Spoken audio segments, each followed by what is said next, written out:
Aujourd'hui, nous explorons le feu qui crée. Comment devenir le centre de l'univers?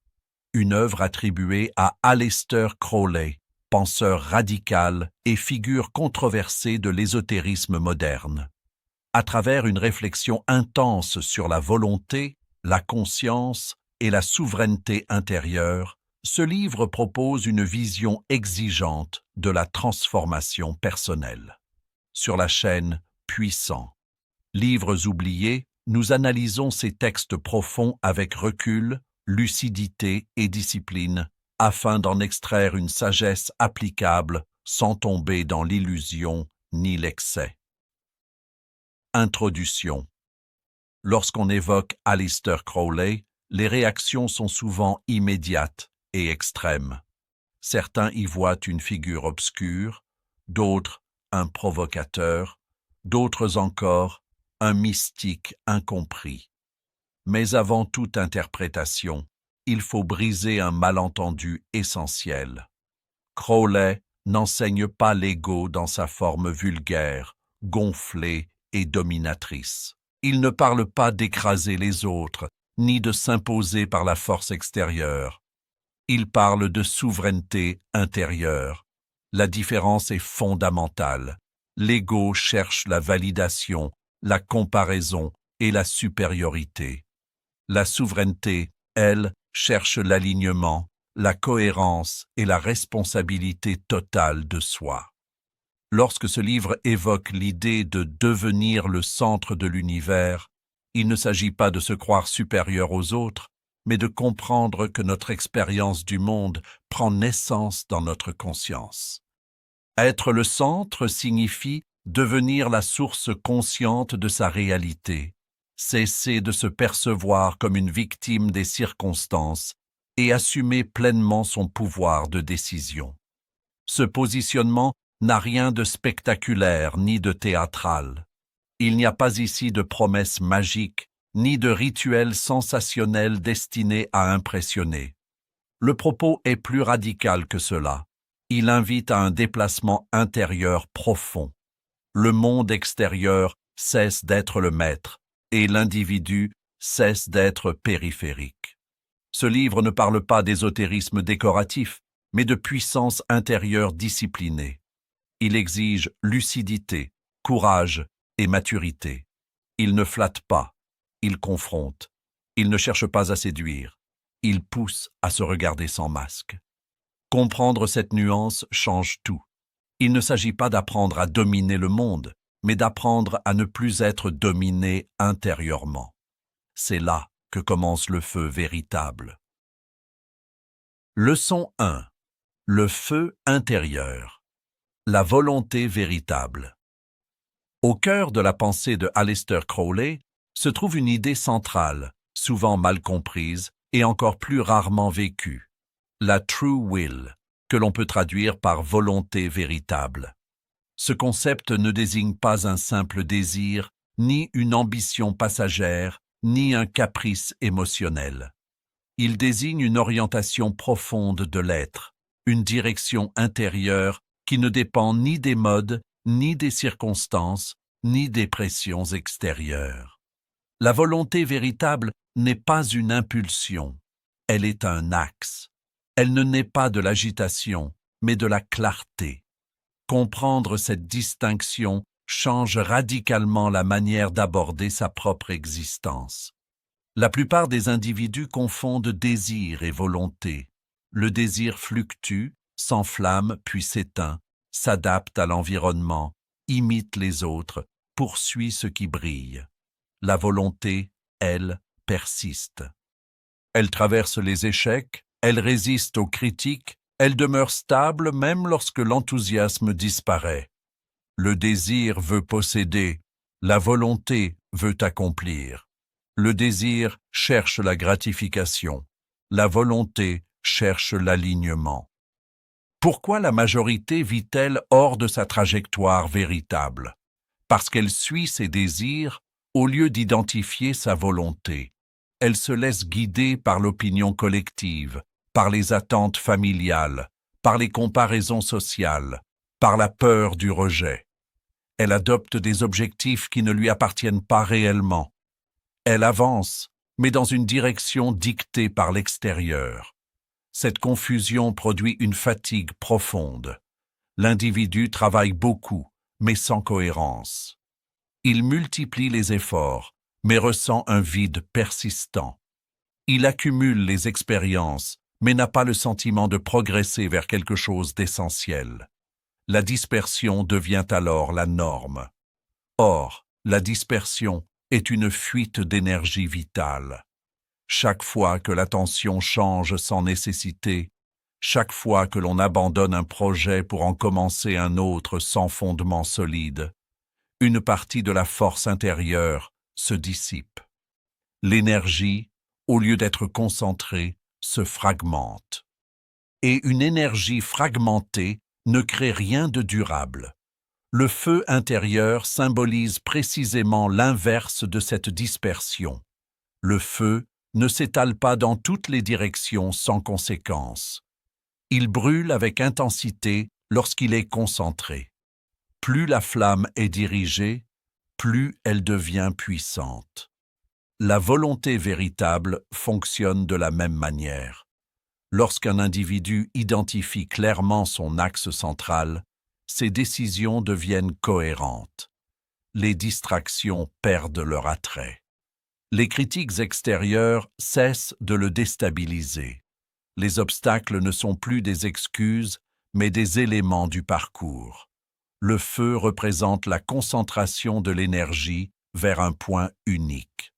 Ce point unique n'est pas un objectif superficiel comme l'argent ou la reconnaissance. C'est une orientation existentielle. C'est une manière d'être qui se traduit en actions concrètes. Un homme sans volonté est une feuille dans le vent. Cette image illustre parfaitement la condition de celui qui vit selon ses impulsions ou selon les pressions extérieures.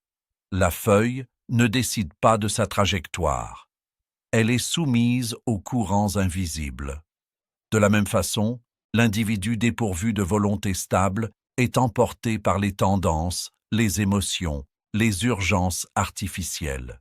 Il réagit plus qu'il n'agit. Il subit plus qu'il ne choisit. Son énergie est utilisée par des forces qu'il ne contrôle pas. À l'inverse, celui qui découvre sa volonté véritable cesse d'être réactif. Il devient initiateur. Cela ne signifie pas qu'il contrôle tout, mais qu'il contrôle sa direction. La différence est fondamentale. Identifier cette volonté demande une introspection honnête. Il ne s'agit pas de se demander ce que l'on envie aujourd'hui, mais ce que l'on serait prêt à poursuivre, même sans reconnaissance immédiate. La volonté véritable se reconnaît à sa persistance silencieuse. Elle ne dépend pas de l'enthousiasme collectif. Elle ne fluctue pas au rythme des comparaisons. Elle demeure stable même lorsque personne ne regarde. Elle donne une sensation de justesse intérieure. Cette justesse n'est pas euphorique, elle est calme et ferme. C'est une certitude tranquille. Elle apporte une cohérence entre pensée, parole et action.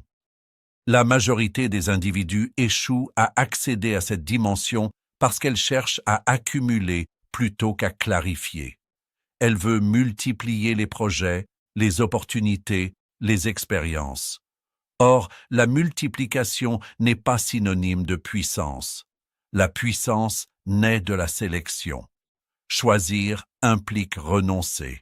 Renoncer implique maturité. Sans renoncement, il n'y a pas de concentration possible. Sans concentration, il n'y a pas de feu durable. L'énergie se disperse dans des tentatives successives qui ne mènent à rien de profond. La volonté véritable agit comme un filtre. Elle permet d'évaluer chaque action, chaque engagement, chaque relation à travers une question simple. Cela renforce-t-il mon axe central ou me disperse-t-il? Cette question élimine progressivement les distractions inutiles. Elle simplifie la vie. Elle réduit le bruit mental. Elle transforme l'agitation en direction. L'individu cesse de courir après ce qui impressionne et commence à construire ce qui correspond à son orientation profonde. Cette construction n'est pas spectaculaire, elle est progressive, méthodique et parfois invisible aux yeux des autres, mais elle est solide. Le feu intérieur ne tolère pas l'indécision prolongée. L'hésitation chronique affaiblit la flamme. Lorsque l'on doute constamment de sa direction, l'énergie se fragmente. Décider ne signifie pas être infaillible, mais accepter la responsabilité de sa trajectoire. Même une décision imparfaite renforce la volonté si elle est assumée. L'inaction prolongée, en revanche, érode la confiance intérieure. Plus on reporte les choix essentiels, plus la flamme diminue. Il faut également comprendre que la volonté véritable ne se confond pas avec l'obstination aveugle. Elle n'est pas rigidité. Elle est cohérence. L'obstination refuse d'ajuster. La volonté ajuste sans perdre son axe. Elle peut modifier la stratégie sans abandonner la direction. Cette nuance empêche les dérives. Le feu concentré n'est pas destructeur lorsqu'il est maîtrisé. Il éclaire et transforme. La dispersion moderne représente l'un des plus grands obstacles à cette maîtrise. Les sollicitations constantes, les comparaisons permanentes, l'accès illimité à des alternatives créent une illusion de liberté qui affaiblit la profondeur. Choisir devient difficile parce que tout semble possible. Pourtant, cette abondance engendre une superficialité chronique. L'individu commence beaucoup et termine peu. Il expérimente sans intégrer. Il apprend sans appliquer. La volonté véritable exige le contraire. Moins d'options, plus d'engagement. Moins de distractions, plus d'intensité. Vivre selon cette orientation transforme la perception du temps. Les résultats immédiats cessent d'être la priorité. Ce qui importe, c'est la cohérence quotidienne. Chaque action devient un prolongement de l'axe intérieur. Cette cohérence crée une stabilité émotionnelle. Les critiques blessent moins. Les échecs découragent moins. Les réussites enivrent moins. Tout s'inscrit dans une trajectoire plus vaste. L'individu ne dépend plus des fluctuations extérieures pour se définir. Un homme sans volonté est une feuille dans le vent, mais un homme avec volonté devient un point fixe autour duquel les événements s'organisent. Il ne contrôle pas les tempêtes, mais il ne s'y dissout pas. Sa stabilité influence son environnement. Sa clarté attire des opportunités alignées. Sa constance inspire confiance. Cette influence n'est pas spectaculaire, elle est naturelle.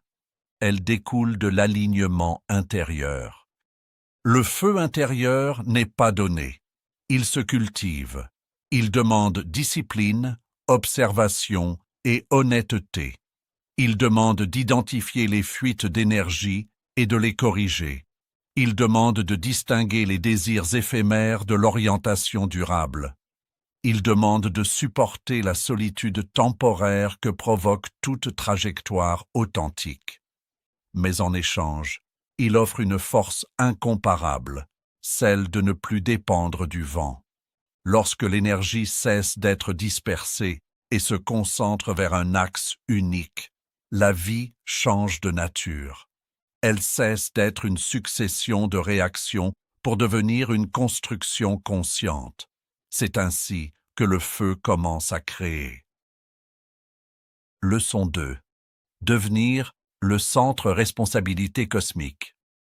Dans la continuité de la volonté véritable, Aleister Crowley pousse la réflexion encore plus loin en introduisant une idée radicale.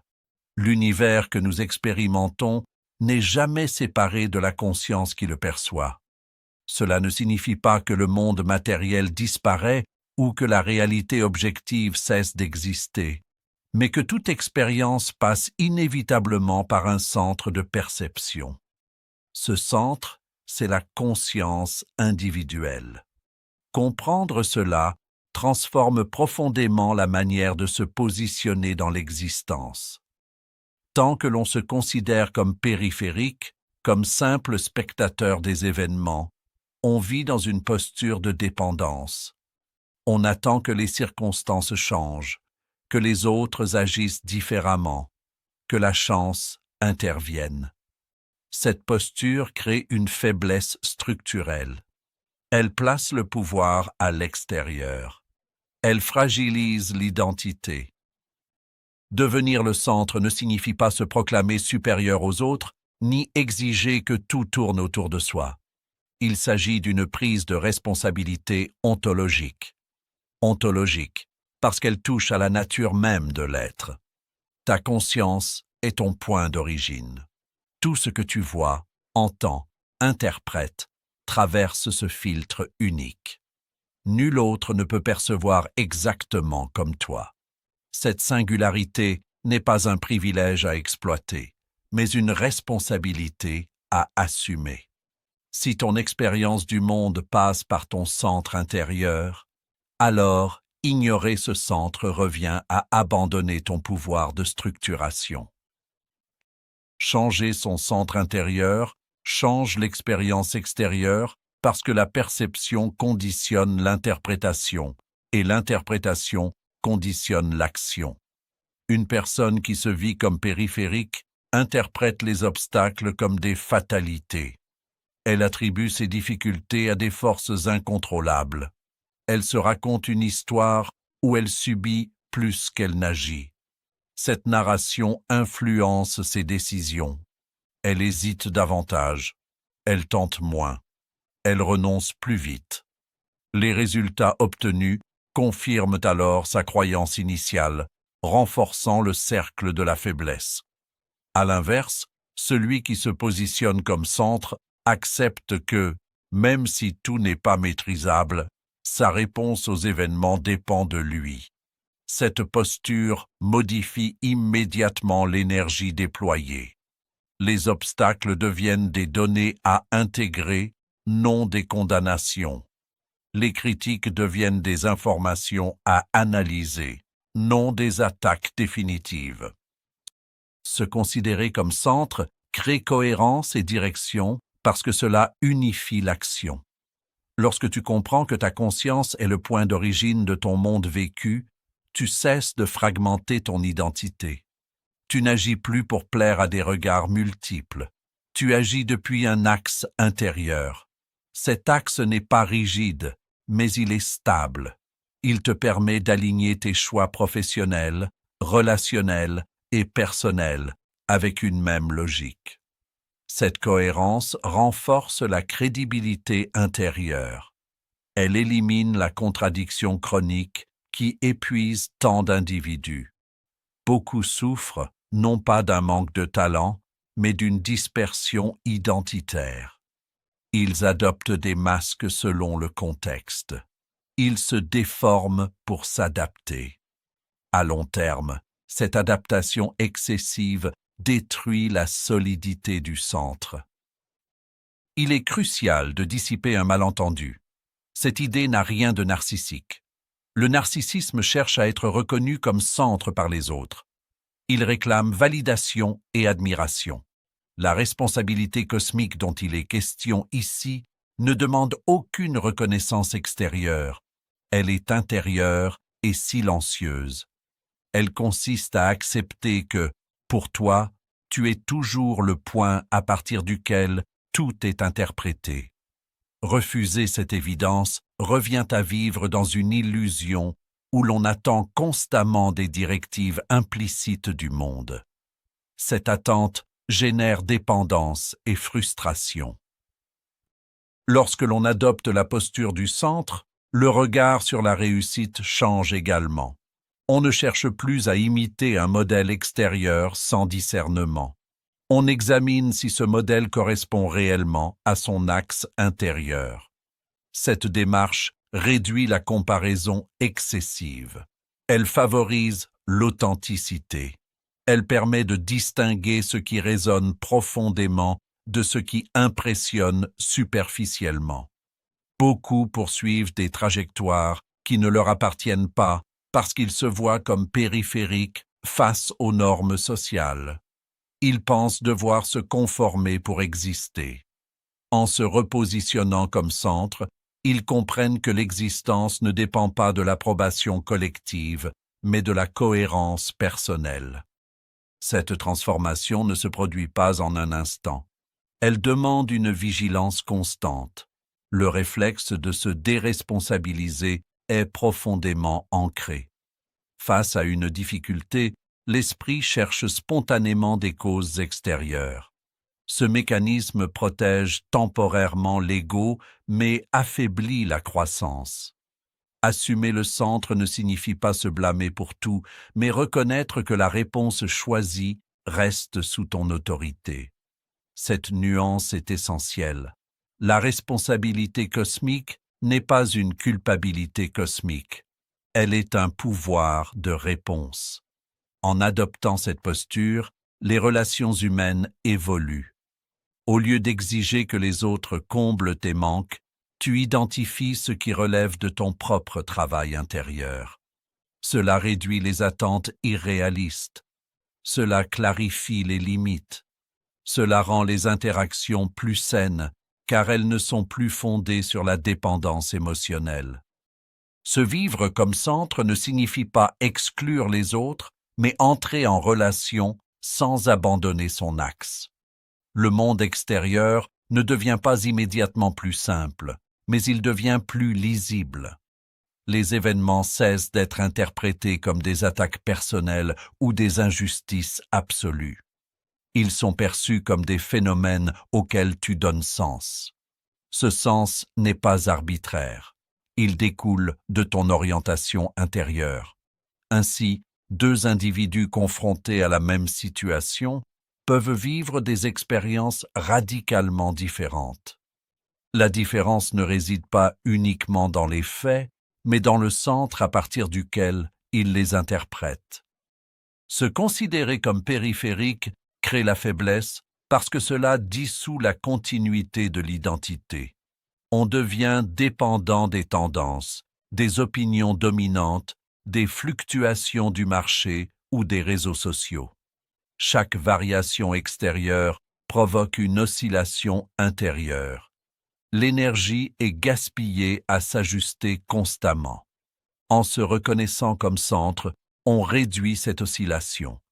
On choisit ses influences au lieu de les subir. On définit ses priorités au lieu de les emprunter. Cette stabilité augmente la capacité de concentration et renforce la volonté véritable. La conscience comme point d'origine implique également une exigence morale personnelle. Si ton monde vécu prend naissance en toi, alors la qualité de ce monde dépend en partie de la qualité de ton regard. Cultiver un regard lucide, discipliné et responsable devient une tâche essentielle. Il ne s'agit pas de nier la réalité, mais de refuser la victimisation permanente. Cette exigence peut sembler lourde, mais elle est libératrice. Elle redonne du pouvoir là où il était abandonné. La responsabilité cosmique n'isole pas, elle structure. Elle ne pousse pas à l'arrogance, mais à la maturité. Elle invite à reconnaître que l'univers tel que tu le vis commence dans ton centre de conscience. À partir de cette reconnaissance, chaque décision prend une dimension plus profonde. Chaque choix contribue à façonner ton expérience future. Chaque interprétation renforce ou affaiblit ton axe. Adopter cette perspective ne signifie pas contrôler l'incontrôlable. Les événements extérieurs continueront d'exister indépendamment de ta volonté. Mais la manière dont tu les intègres dépend de ton centre. Cette distinction change tout. Elle transforme la peur en vigilance, la frustration en apprentissage, l'échec en ajustement. Elle établit une continuité intérieure qui ne dépend plus des applaudissements ni des critiques. Ainsi, Devenir le centre n'est pas une revendication spectaculaire. C'est un repositionnement silencieux. C'est accepter que ta conscience soit l'origine de ton monde vécu et agir en conséquence.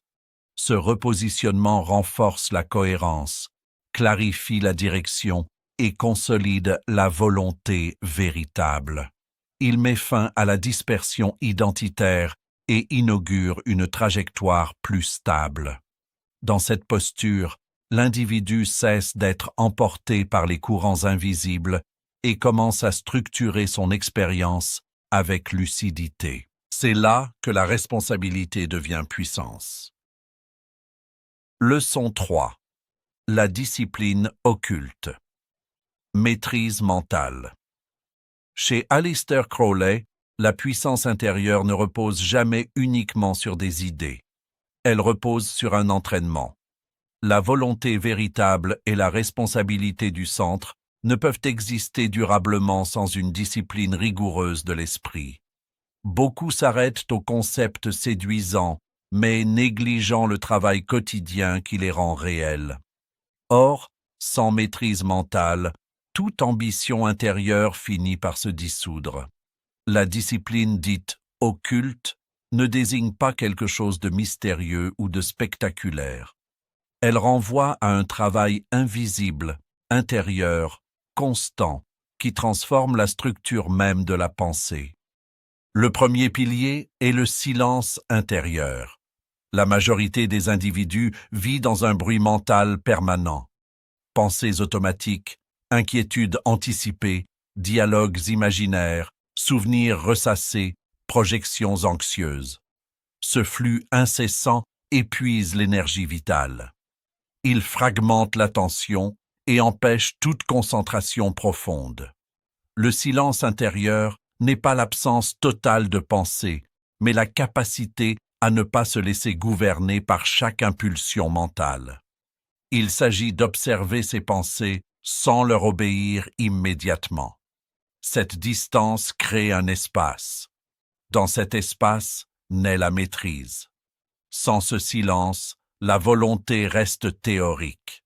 Avec ce silence, elle devient opérante. La concentration constitue le deuxième pilier. Se concentrer signifie diriger l'attention volontairement et la maintenir sur un objet, une tâche ou une idée, malgré les distractions. Cette capacité est devenue rare dans un monde saturé de sollicitations. Pourtant, elle est la clé de toute création durable. Lorsque l'attention est stable, l'énergie cesse de se disperser. L'esprit cesse de sauter d'un stimulus à l'autre. La profondeur remplace la superficialité. Une pensée concentrée pénètre les problèmes avec précision. Une action concentrée produit des résultats cohérents. La concentration est une forme de respect envers sa propre volonté. Le contrôle des impulsions représente un autre aspect fondamental. Les impulsions ne sont pas mauvaises en soi, mais elles deviennent destructrices lorsqu'elles gouvernent sans filtre. Réagir immédiatement à chaque émotion, répondre à chaque provocation, céder à chaque distraction, affaiblit progressivement le centre intérieur. Le contrôle ne signifie pas répression aveugle, mais discernement. Avant d'agir, l'esprit discipliné évalue. Cette action renforce-t-elle mon axe ou le fragilise-t-elle? Ce simple intervalle entre l'impulsion et l'acte transforme profondément la trajectoire d'une vie. La maîtrise mentale crée cet intervalle. La ritualisation de la discipline est un principe central. Il ne s'agit pas de pratiquer occasionnellement la concentration ou le silence, mais d'en faire une habitude structurée. Les rituels stabilisent l'effort. Ils éliminent l'excuse de l'humeur. Lorsque certaines pratiques deviennent non négociables, l'identité se renforce. Se lever à une heure précise pour réfléchir, écrire, méditer ou planifier n'est pas un détail. C'est une affirmation quotidienne du centre intérieur. Le rituel ancre la volonté dans le concret. Il transforme l'intention en action répétée. Avec le temps, cette répétition façonne le caractère. Dans une adaptation moderne, cette discipline se traduit par le focus profond. Travailler sans interruption sur une tâche essentielle pendant un temps défini devient un acte presque révolutionnaire. Refuser les notifications incessantes, limiter les distractions numériques, organiser son environnement pour favoriser l'attention prolongée sont des actes de souveraineté. Le monde extérieur encourage la dispersion. La discipline encourage la profondeur. Celui qui choisit la profondeur devient rare. Cette rareté crée de la valeur.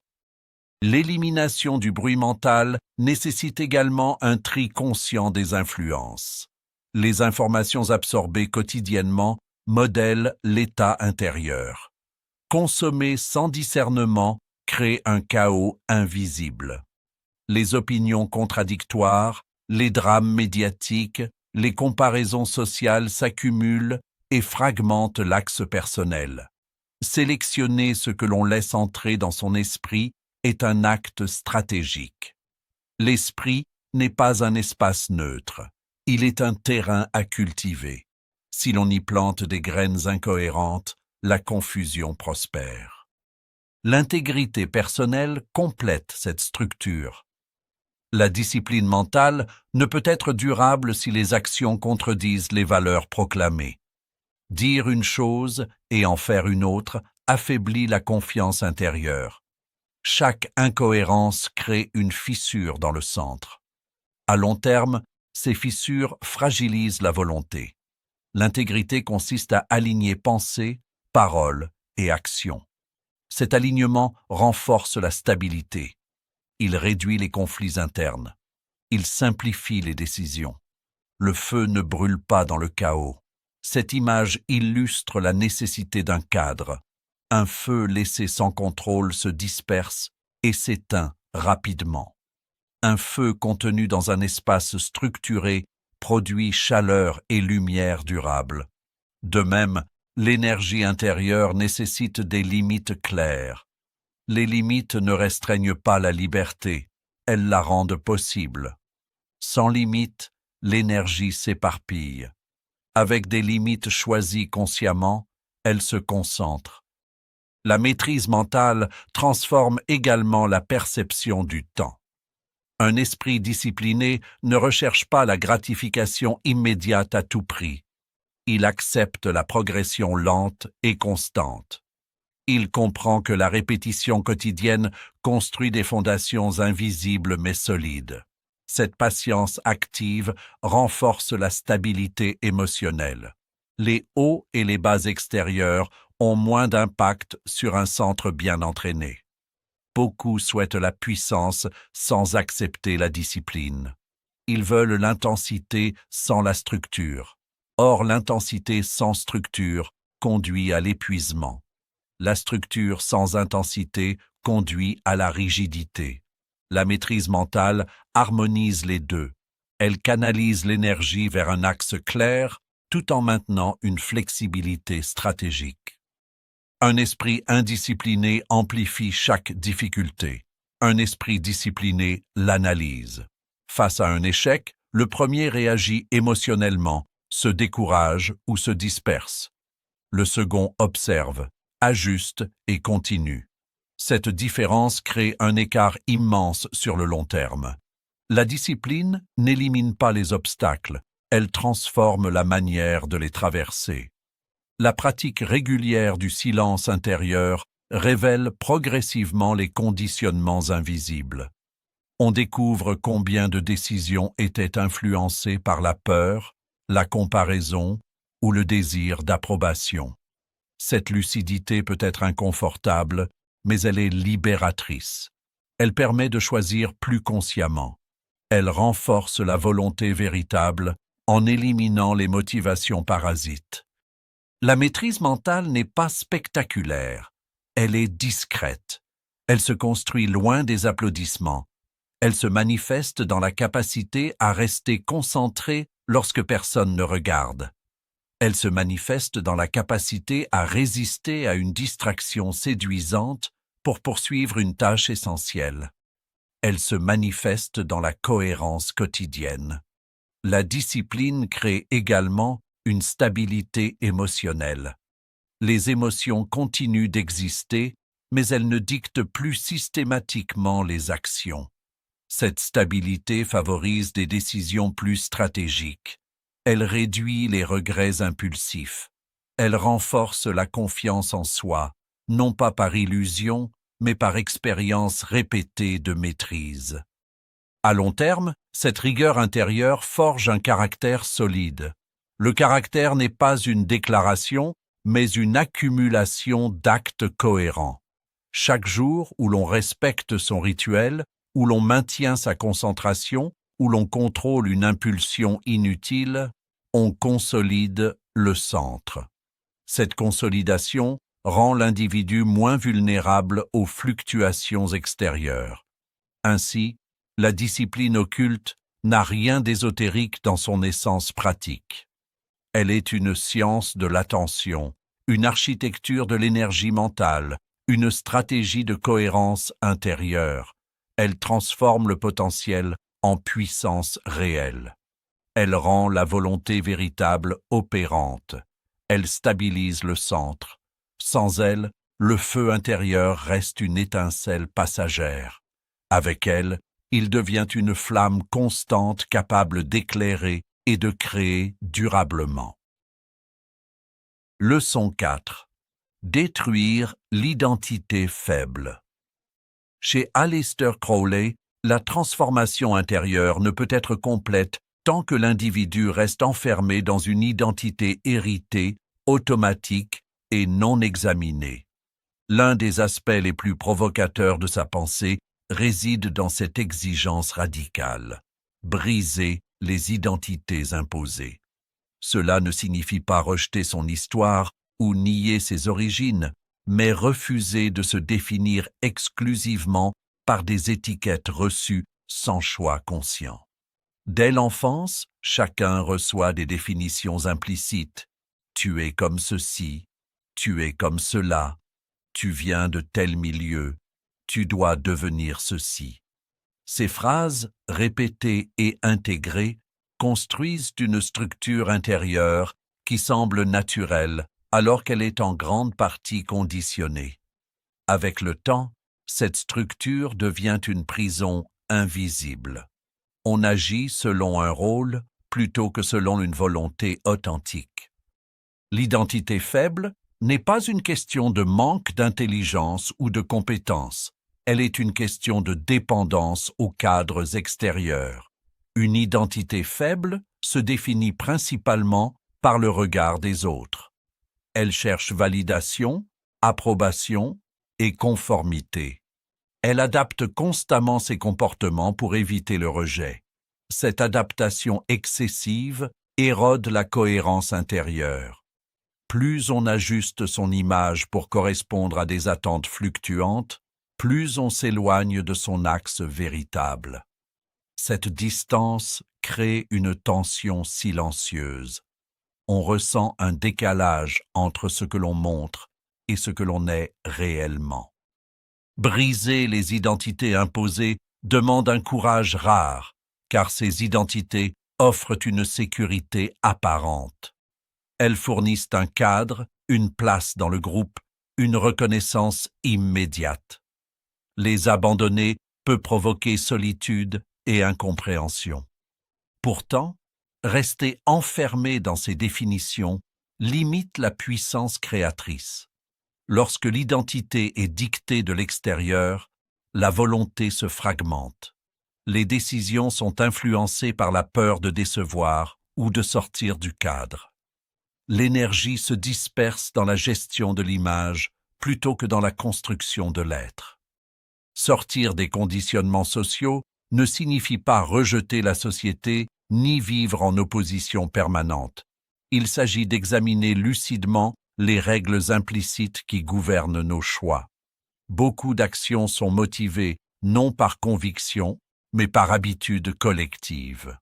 On poursuit une carrière parce qu'elle est valorisée, On adopte des opinions parce qu'elles sont dominantes, on évite certaines voies par crainte du jugement. Ce mécanisme est souvent inconscient. La première étape consiste à observer ces automatismes. Pourquoi cette décision semble-t-elle évidente? Est-elle réellement alignée avec ma volonté profonde ou simplement conforme à une norme? Refuser la morale automatique est un point délicat. Il ne s'agit pas de rejeter toute éthique ni de glorifier la transgression. Il s'agit de distinguer la morale intériorisée mécaniquement de la morale choisie consciemment. Une morale automatique impose des règles sans réflexion personnelle. Elle fonctionne par peur de la sanction ou du regard social. Une morale consciente, au contraire, découle d'une compréhension et d'un engagement intérieur. Elle est assumée, non subie. Lorsque l'individu agit selon une éthique qu'il a examinée et intégrée, son centre se renforce. Il ne se contente plus d'obéir, il choisit. La destruction de l'identité faible implique également de confronter ses propres contradictions. Il est facile d'accuser la société ou l'éducation. Il est plus difficile d'admettre que l'on a parfois préféré le confort à l'authenticité. Cette confrontation n'est pas une condamnation, mais un passage nécessaire. Tant que l'on évite de reconnaître ces compromis passés, on reste prisonnier d'eux. En les identifiant, on récupère une part d'énergie perdue. Se redéfinir consciemment est un acte de création. Cela signifie choisir les valeurs que l'on incarne, les principes que l'on défend, les standards que l'on adopte. Cette redéfinition ne doit pas être impulsive. Elle exige réflexion et cohérence. Elle demande de clarifier ce qui est non négociable. Elle demande d'accepter les conséquences de ses choix. Une identité choisie implique responsabilité. On ne peut plus blâmer les autres pour ses décisions.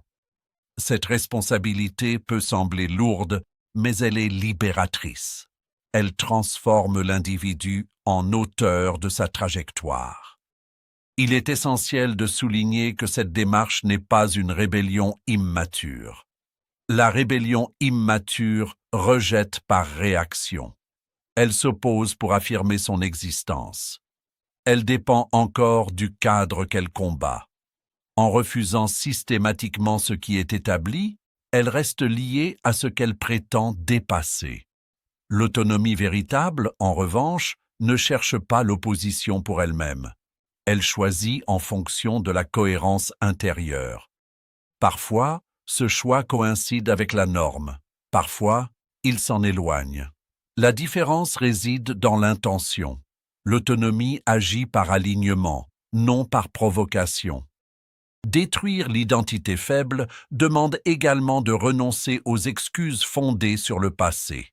Les expériences antérieures influencent, mais ne déterminent pas définitivement. Se définir exclusivement par ses blessures ou ses échecs renforce la périphérie au détriment du centre. La responsabilité cosmique implique de reconnaître l'impact du passé tout en refusant qu'il dicte l'avenir. Cette attitude n'efface pas les difficultés, mais elle empêche qu'elles deviennent une identité permanente. Un autre aspect crucial concerne le langage intérieur. Les phrases que l'on se répète façonnent l'identité. Je ne suis pas capable. Je suis comme ça. Ce n'est pas pour moi deviennent des limites invisibles. Remettre en question ces affirmations ouvre un espace de transformation. L'identité n'est pas une entité fixe, elle est un processus. En modifiant consciemment son discours intérieur, on modifie progressivement ses actions. La destruction de l'identité faible implique aussi de revoir ses cercles d'influence. Les environnements renforcent certaines facettes et en étouffent d'autres. S'entourer de personnes qui encouragent la responsabilité et la cohérence facilite la transformation. À l'inverse, Rester dans des contextes qui valorisent la médiocrité ou la dépendance ralentit le processus. Cela ne signifie pas mépriser les autres, mais reconnaître l'impact des influences répétées. Le courage joue un rôle central. Choisir son identité peut entraîner des incompréhensions. Certains préfèrent les versions prévisibles de nous-mêmes. Changer perturbe les équilibres établis. Accepter cette perturbation fait partie du chemin. L'authenticité a un coût social, mais elle offre une paix intérieure incomparable. À mesure que l'identité choisie se consolide, la cohérence augmente. Les décisions deviennent plus simples, car elles s'appuient sur des principes clairs. Les hésitations diminuent. L'énergie autrefois dépensée à maintenir une façade se libère pour la création et l'action. Cette libération renforce la volonté véritable et stabilise le centre. Il est important de comprendre que la destruction évoquée ici n'est pas une annihilation totale, mais une transformation. On ne supprime pas tout ce que l'on a été. On sélectionne ce qui mérite d'être conservé et on abandonne ce qui entrave la croissance. Ce tri demande honnêteté et patience. Il ne se fait pas en un jour. Il exige une vigilance continue. Lorsque l'identité faible s'efface progressivement, l'individu ressent une nouvelle solidité. Il ne dépend plus autant des validations externes. Il ne cherche plus à plaire systématiquement. Il agit selon ses standards. Cette stabilité n'est pas rigide, elle est vivante. Elle permet d'évoluer sans se trahir. La responsabilité et l'autonomie deviennent alors les piliers d'une existence alignée. L'individu cesse d'être défini par des rôles imposés et devient créateur de sa définition. Cette création n'est pas arbitraire. Elle est ancrée dans la volonté véritable et la discipline mentale. Elle transforme la trajectoire de manière durable. Ainsi, détruire l'identité faible est un acte fondateur. Il ouvre la voie à une puissance intérieure authentique. Il met fin à la dépendance au cadre non examiné. Il inaugure une ère de cohérence choisie. Ce processus exige maturité et responsabilité, mais il libère une énergie immense. Lorsque l'on cesse d'être une version imposée et que l'on devient une version assumée, le centre se renforce et le feu créateur trouve un espace stable pour s'exprimer. Leçon 5. Solitude et puissance. Dans la trajectoire intérieure décrite par Aleister Crowley, un passage devient inévitable, la solitude. Non pas une solitude subie, ni une exclusion sociale, mais un isolement lucide qui accompagne toute transformation profonde. Lorsque l'individu décide de devenir centre, d'assumer sa volonté véritable, de discipliner son esprit et de détruire son identité faible, il cesse progressivement de vibrer au même rythme que la majorité. Ce décalage crée une distance. Le centre est seul, non parce qu'il rejette les autres, mais parce qu'il ne dépend plus d'eux pour se définir. Cette nuance est essentielle. Toute transformation authentique isole temporairement parce qu'elle modifie les priorités. Les conversations superficielles perdent de leur attrait. Les distractions collectives paraissent moins urgentes. Les validations immédiates deviennent secondaires. Celui qui traverse une mutation intérieure réduit naturellement certaines interactions. Il investit plus de temps dans la réflexion, la concentration, la clarification. Ce retrait peut être mal interprété par l'entourage. On peut y voir de la froideur ou de l'arrogance.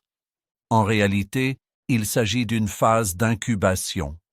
Comme une graine enfouie dans la terre, la transformation nécessite un espace protégé. Les foules cherchent la sécurité. Elles trouvent du réconfort dans la similarité. Penser comme les autres, agir comme les autres, vouloir ce que les autres veulent, offre une stabilité apparente. L'individu qui s'écarte de cette homogénéité perturbe cet équilibre. Il rappelle inconsciemment aux autres qu'un choix différent est possible. Cette possibilité peut déranger. Pour préserver la cohésion du groupe, des résistances apparaissent. Les critiques, les moqueries ou les doutes peuvent émerger. Face à cela, beaucoup renoncent à leur trajectoire pour retrouver l'acceptation. Ils sacrifient leur axe pour la tranquillité sociale. Le Créateur, lui, accepte l'isolement temporaire. Il comprend que la puissance intérieure ne se construit pas dans le bruit constant. Il reconnaît que la clarté exige du silence et que la cohérence exige du temps. Cette acceptation n'est pas une glorification de la solitude permanente. Elle est une compréhension stratégique. Sans période d'isolement, l'individu reste exposé aux influences qui fragmentent sa volonté. La solitude agit comme un filtre. Elle révèle ce qui est essentiel et ce qui ne l'est pas. Il est important de distinguer solitude et isolement émotionnel destructeur. La première est choisie et orientée vers la croissance. Le second est subi et nourrit le ressentiment. La solitude constructive renforce l'autonomie.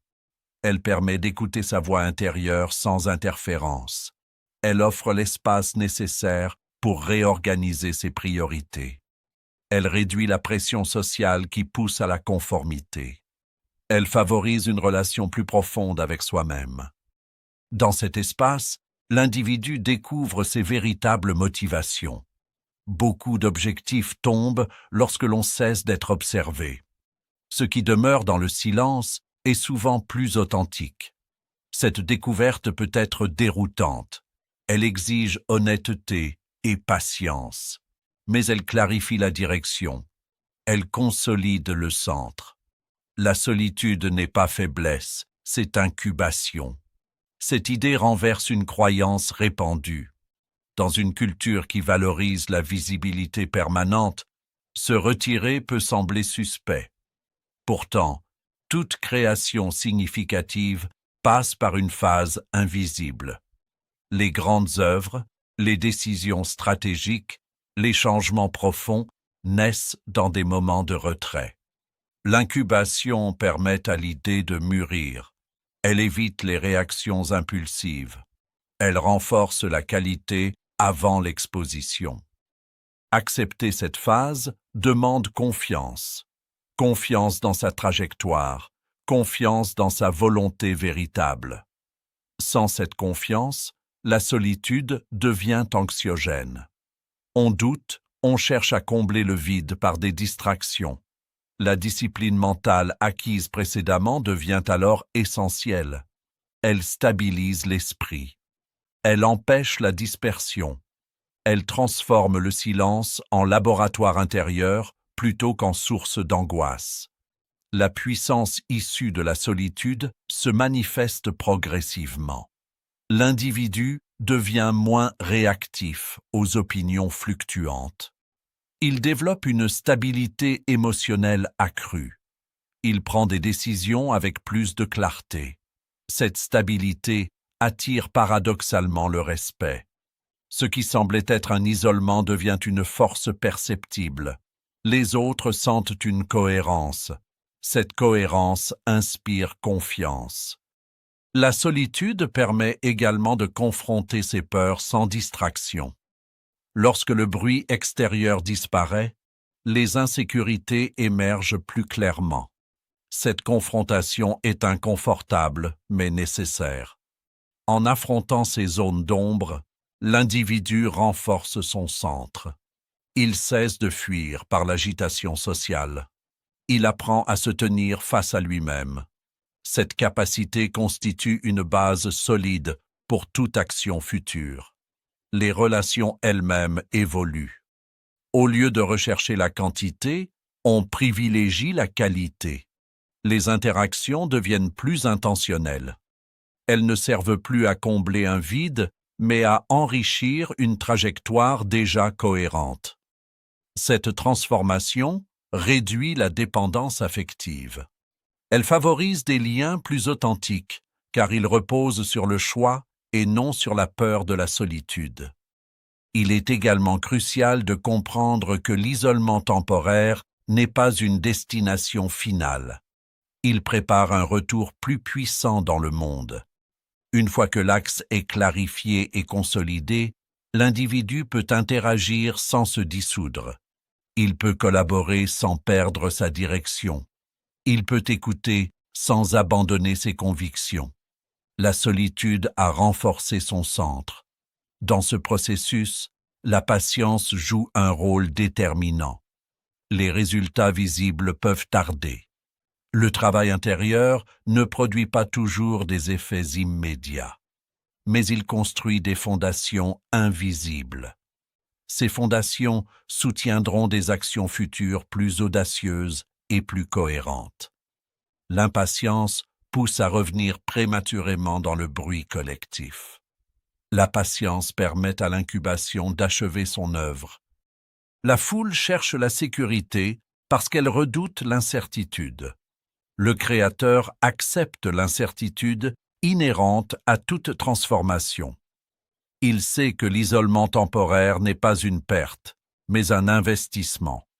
Il comprend que l'alignement intérieur exige parfois de s'éloigner du confort social. Cette compréhension transforme la solitude en allié. Progressivement, l'individu découvre une forme de paix intérieure. Cette paix ne dépend pas du nombre d'interactions ni de la validation constante. Elle découle de la cohérence entre la pensée, la parole et l'action. Elle renforce la confiance en soi. Elle stabilise la volonté véritable. Ainsi, la solitude et la puissance sont intimement liées. L'isolement choisi permet au centre de se consolider. Il protège la flamme intérieure des vents contraires. Il offre l'espace nécessaire à la maturation. Il prépare une présence plus forte et plus lucide dans le monde. Lorsque l'incubation est respectée, la puissance qui en résulte n'est ni arrogante ni fragile. Elle est stable, alignée et durable. Leçon 6. Le feu comme création. Dans l'aboutissement logique du parcours intérieur inspiré par Aleister Crowley, le feu cesse d'être uniquement une force de purification ou de concentration. Il devient puissance créatrice. Après avoir identifié la volonté véritable, assumé le centre de conscience, discipliné l'esprit, détruit l'identité faible et traversé la solitude, il ne s'agit plus seulement de se maîtriser. Il s'agit de créer. La différence entre réagir et créer marque une rupture fondamentale. Réagir, c'est répondre aux stimuli extérieurs selon des schémas préexistants. Créer, c'est initier un mouvement depuis son centre. La majorité des individus vit en mode réactionnel. Les décisions sont déclenchées par les circonstances, les tendances, les urgences imposées. On travaille parce qu'il faut payer, on parle parce qu'on nous interroge, on agit parce qu'une situation nous y pousse. Cette posture maintient l'individu dans une dynamique périphérique. Il dépend des événements pour bouger. Même ses ambitions sont souvent déclenchées par comparaison ou compétition. La réaction n'est pas inutile, mais lorsqu'elle devient dominante, elle éteint progressivement la capacité créatrice. Créer son rythme constitue un premier acte fondateur. Le rythme n'est pas seulement une question d'emploi du temps, il reflète une organisation intérieure. Celui qui crée son rythme décide quand il travaille en profondeur, quand il se repose, quand il réfléchit, quand il interagit. Il ne laisse pas les sollicitations constantes fragmenter son attention. Ce choix demande courage et discipline.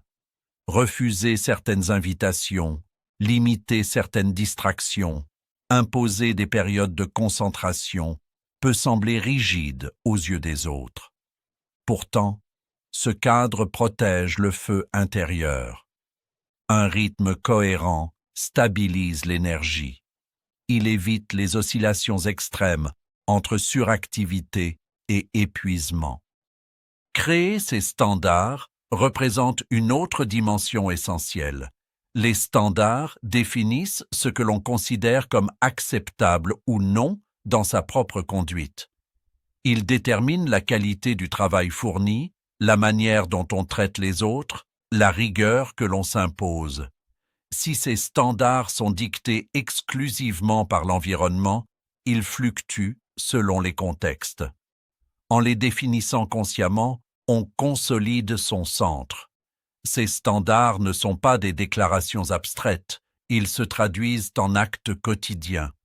Respecter ses engagements, terminer ce que l'on commence, maintenir une qualité constante même lorsque personne ne regarde, sont des manifestations concrètes de standards choisis. Créer son environnement est également un acte stratégique. L'environnement influence profondément l'état mental. Un espace désorganisé favorise la dispersion. Un entourage négatif affaiblit la motivation. À l'inverse, un environnement structuré, épuré et orienté vers la concentration renforce la discipline. Créer son environnement ne signifie pas tout contrôler, mais optimiser ce qui peut l'être.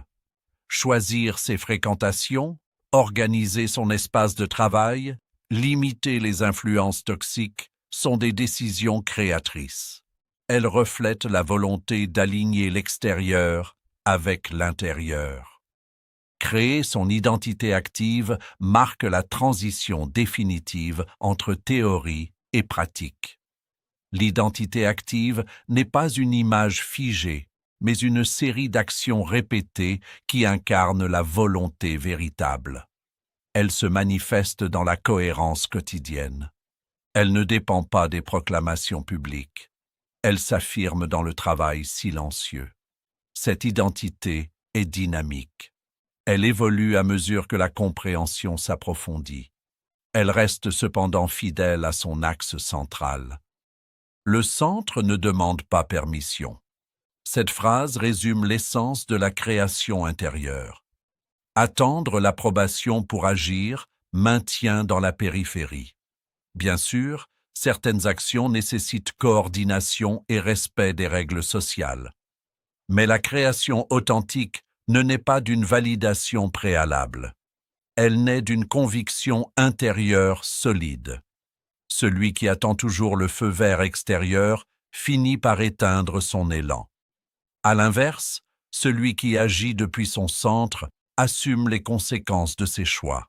Cette responsabilité renforce sa puissance. Créer implique également accepter l'incertitude. Toute initiative comporte un risque. Réagir semble plus sûr parce que l'on s'adapte à une situation existante. Créer introduit quelque chose de nouveau. Ce nouveau peut être contesté, ignoré ou mal compris. Mais sans cette prise de risque, rien d'original ne voit le jour. Le feu créateur transforme la peur en énergie d'action. Il ne nie pas le danger, mais il refuse qu'il paralyse. La cohérence entre rythme standard, environnement et identité active produit un effet cumulatif. Chaque élément renforce l'autre. Un rythme structuré facilite le respect des standards. Des standards clairs influencent la sélection de l'environnement. Un environnement aligné soutient l'identité active. Cette synergie stabilise le centre. Elle rend la création plus fluide.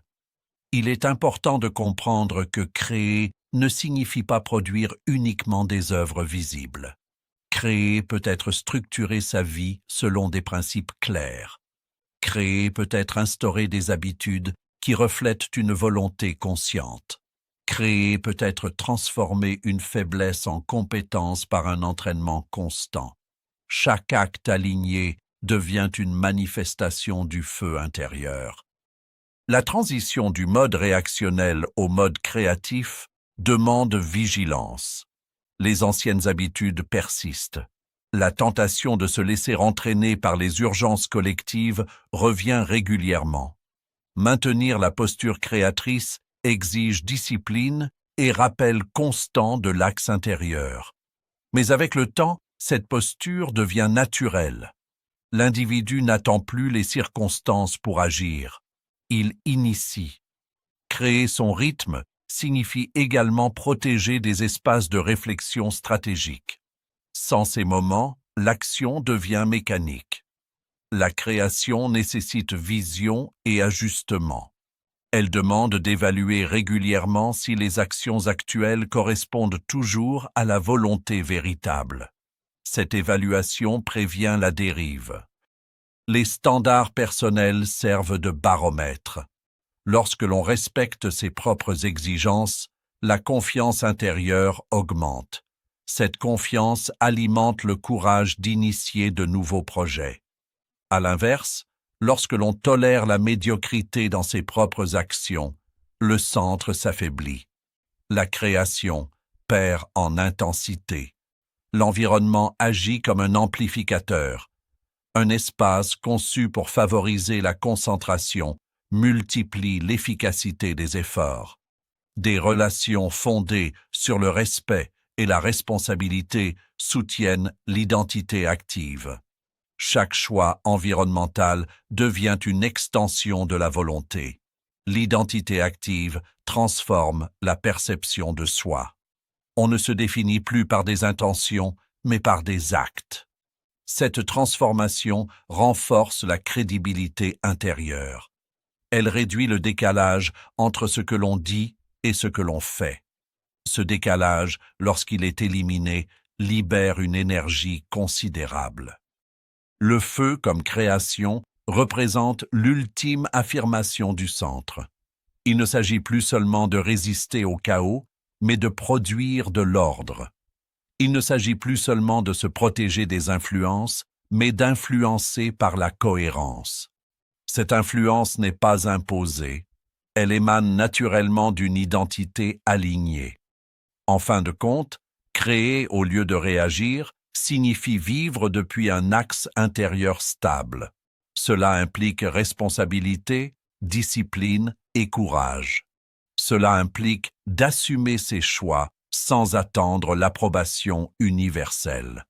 Lorsque cette posture devient habituelle, la vie cesse d'être une succession d'événements subis.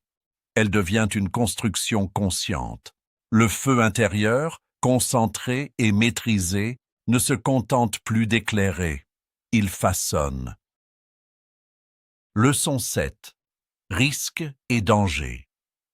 Comprendre le feu intérieur, la volonté véritable et la création consciente implique d'affronter un aspect fondamental de la maîtrise de soi, le risque et le danger. Aleister Crowley ne présente jamais la voie du centre comme confortable. Au contraire, il expose que chaque pas vers l'autonomie intérieure authentique comporte une confrontation avec des périls invisibles et souvent redoutables.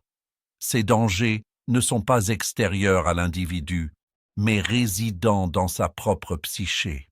Le vrai pouvoir, celui qui naît du feu intérieur, exige une vigilance constante et une maturité intérieure pour naviguer avec succès dans ces eaux turbulentes. Le premier danger réside dans l'ego mal interprété. Beaucoup s'imaginent que devenir le centre de leur univers signifie imposer leur volonté, dominer ou écraser les autres par une manifestation extérieure de puissance. Crowley est clair. Le centre n'a jamais besoin d'affirmer son autorité extérieure pour exister.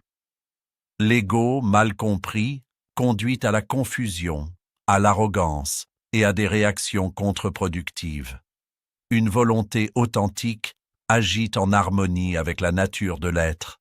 Elle ne cherche pas à écraser, mais à aligner et concentrer. Lorsqu'on laisse l'ego prendre le dessus, l'énergie du feu intérieur se disperse dans des conflits inutiles. Le résultat est une perte de cohérence, un épuisement mental et un éloignement du chemin de la True Will.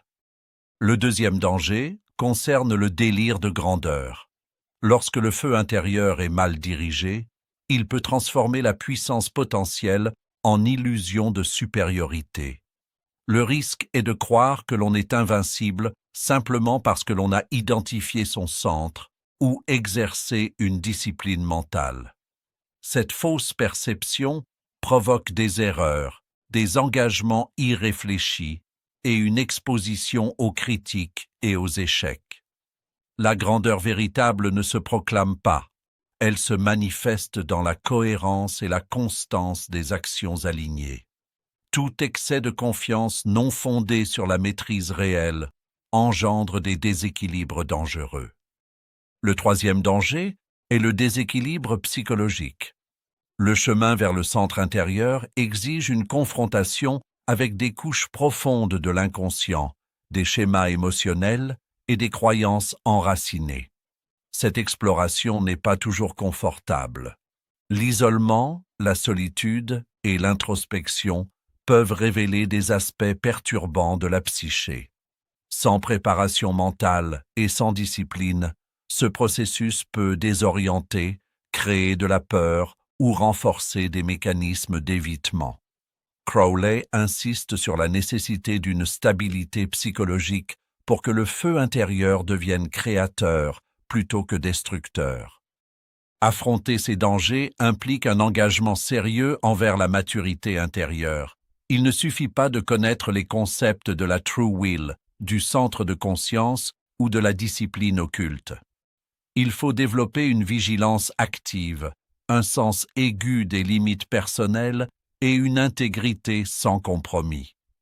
La maîtrise ne consiste pas seulement à canaliser l'énergie, mais à reconnaître les pièges qui surgissent sur le chemin. Chaque décision, chaque choix de concentration et chaque action créative doit être pesée avec lucidité. Un aspect clé pour naviguer dans ces risques est la conscience des conséquences. Chaque action prise depuis le centre a un effet direct sur soi et sur l'environnement immédiat. Crowley montre que la responsabilité totale est indissociable de la puissance intérieure. Agir sans conscience de l'impact crée le chaos et fragilise le centre. Agir avec conscience transforme le feu en un moteur de création durable et aligné.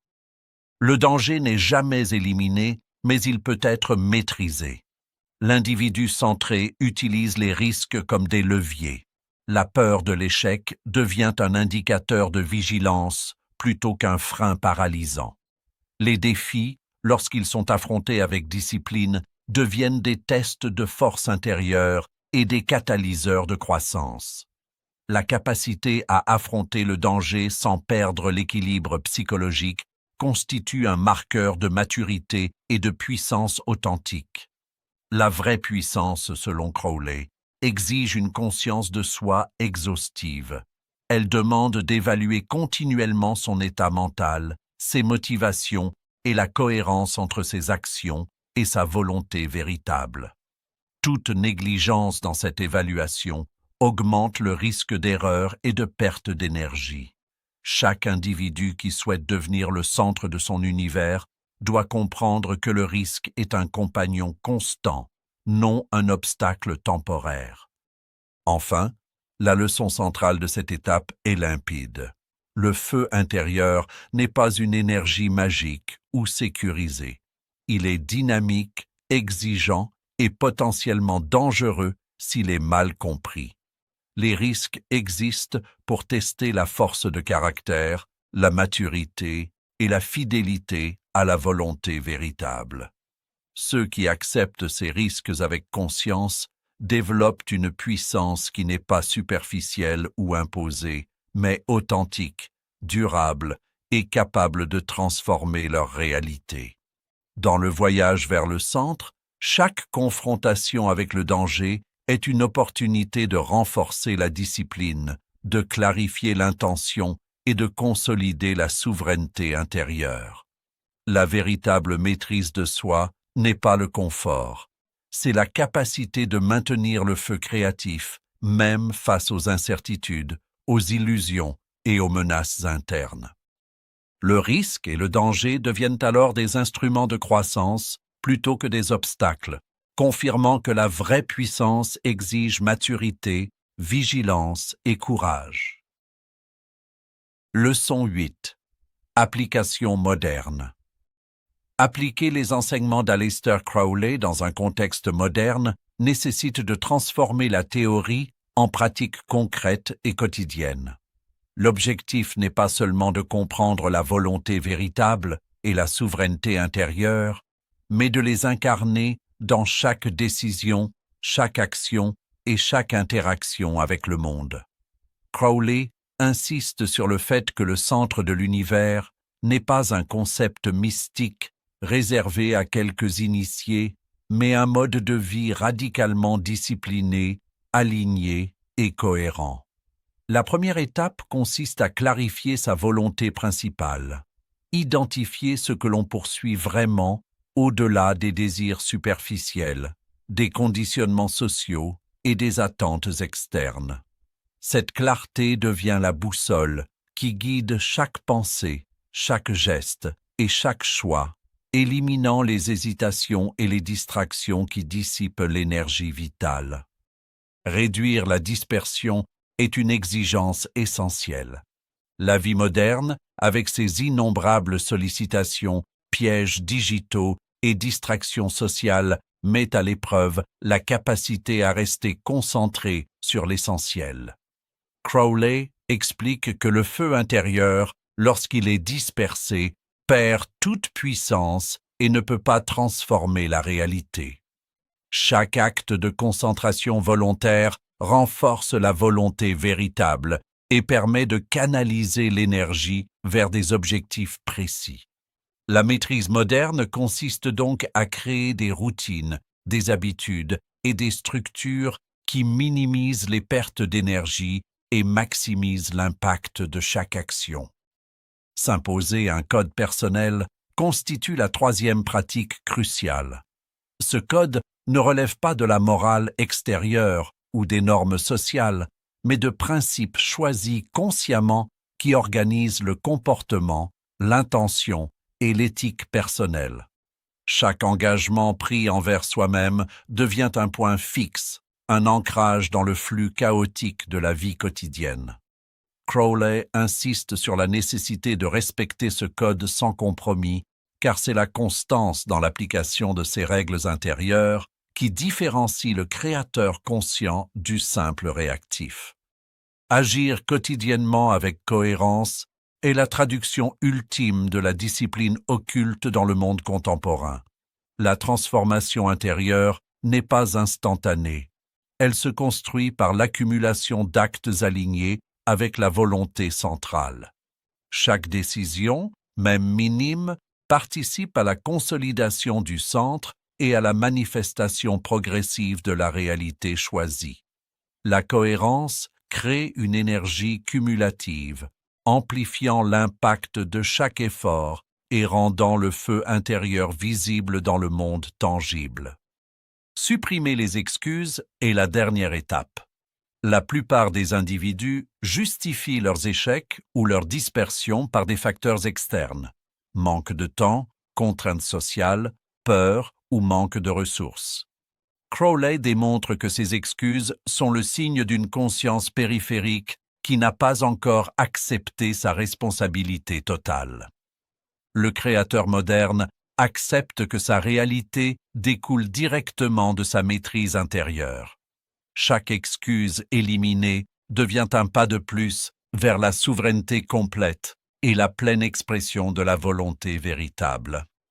Dans l'application moderne, ces principes prennent des formes multiples: planification minutieuse, pratique quotidienne de concentration, journalisation des intentions, gestion stricte du temps et des interactions, et auto-évaluation constante. L'individu qui adopte cette approche transforme la théorie en pouvoir concret, rendant le feu intérieur actif et efficace. L'énergie n'est plus gaspillée dans des réactions impulsives ou des désirs épars, mais dirigé avec précision vers la réalisation d'une existence alignée, puissante et consciente. La discipline moderne n'est pas un système rigide, mais une adaptation flexible des lois intemporelles de Crowley à la vie contemporaine. Elle combine clarté, cohérence, responsabilité et action quotidienne pour créer un centre stable capable de résister aux perturbations externes et aux illusions internes. Le feu intérieur devient ainsi non seulement source de puissance personnelle, mais aussi moteur d'influence positive et de création tangible dans le monde réel. Adopter cette approche demande courage, constance et vigilance. Chaque acte, chaque pensée et chaque choix deviennent des instruments de maîtrise. Le feu, lorsqu'il est correctement appliqué, ne se contente pas de transformer l'individu. Il transforme la perception, l'environnement et la réalité elle-même. La véritable puissance, selon Crowley, réside dans cette capacité à appliquer systématiquement la volonté véritable dans toutes les dimensions de l'existence, devenant ainsi le centre incontesté de son univers. Comprendre les enseignements d'Aleister Crowley, c'est saisir que le feu intérieur n'est pas un concept abstrait, une métaphore ou un simple outil psychologique. Il est une réalité active qui se manifeste uniquement à travers l'expérience vécue. Toute tentative d'explication intellectuelle seule demeure incomplète. Le feu se vit, il s'incarne dans chaque décision, chaque action et chaque instant où l'on cesse de se laisser emporter par les influences extérieures pour affirmer sa volonté véritable. Devenir le centre de son univers signifie avant tout arrêter de subir. La majorité des individus passent leur vie à réagir aux événements, à suivre des normes imposées, à se conformer aux attentes des autres. Cette posture périphérique épuise l'énergie vitale, disperse le feu intérieur et entretient la dépendance à ce qui est extérieur à soi. Arrêter de demander est la deuxième clé. La conscience périphérique s'adresse constamment au monde extérieur pour obtenir validation, sécurité ou récompense. Crowley nous enseigne que la véritable puissance n'attend rien du monde, elle se crée de l'intérieur. Le feu intérieur exige que l'on assume la responsabilité totale de ses choix et de ses créations. Chaque pensée, chaque intention et chaque geste devient une affirmation de cette souveraineté. Plus aucune justification, plus aucun espoir que l'extérieur comble des manques. Le feu brûle lorsqu'on choisit d'être autonome et de générer sa propre réalité. Arrêter d'imiter est le troisième principe. L'influence sociale, la peur de dévier et le mimétisme émotionnel sont des freins puissants qui empêchent la manifestation authentique de la volonté véritable. Crowley insiste sur la nécessité de briser les identités imposées et les conditionnements hérités. Le créateur conscient forge ses propres standards, définit son code intérieur et agit selon ses vérités. Le feu ne se laisse pas contraindre par des modèles externes. Il exige originalité et intégrité. Commencer à décider, enfin, est l'activation de tout ce processus. Chaque décision consciente est une étincelle qui alimente le feu. Décider implique de choisir ses pensées, ses actions et ses priorités en accord avec la volonté véritable, et non avec les peurs ou les désirs superficiels. La vie devient alors un terrain d'expérimentation et de manifestation active, où le centre n'est plus un concept, mais un point stable et lumineux dans le flux de l'existence. Le feu intérieur est une responsabilité. Il exige courage, discipline et vigilance. Le véritable pouvoir ne réside pas dans l'accumulation de richesses, ou dans la domination des autres, mais dans la maîtrise de soi, la clarté d'intention et la constance. Devenir le centre de l'univers, selon Crowley, n'est ni une promesse de confort, ni une démonstration de force extérieure. C'est une invitation à incarner pleinement sa souveraineté intérieure et à vivre en alignement total avec sa vérité.